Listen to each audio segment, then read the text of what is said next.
Si Pilita Corrales, kilalang mang-aawit at lola ni Janine Gutierrez, ay nagbahagi ng kanyang opinyon tungkol sa relasyon ng apo at aktor na si Jericho Rosales. Ayon sa kanya, sinabi daw ni Janine na nanliligaw pa lamang si Jericho sa kanya, ngunit napansin niya na magkahawak kamay na ang dalawa. Aniya may nanliligaw pa lamang ba na magkahawak kamay na? Subalit inihayag din naman ni Pilita na boto siya kay Jericho para kay Janine, dahil mabait ito at tila seryoso sa kanyang panliligaw. Bagamat bago pa lang ang relasyon, masaya si Pilita na makitang masaya ang kanyang apo. Hindi naman daw siya nakikialam sa mga desisyon ni Janine pagdating sa personal na buhay nito.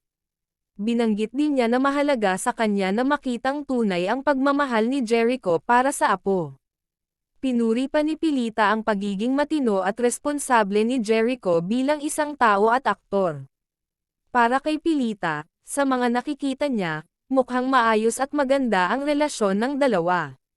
Bagamat naniniwala siya na hindi dapat magmadali, nauunawaan niya na ang kasiyahan ng kanyang apo ang pinakamahalaga. Ipinahayag din niya na bukas siya sa posibilidad na mas lumalim pa ang relasyon ni Jericho at Janine. Sa huli sinabi rin ni Pilita na suportado niya ang nararamdaman ng dalawa para sa isa't isa.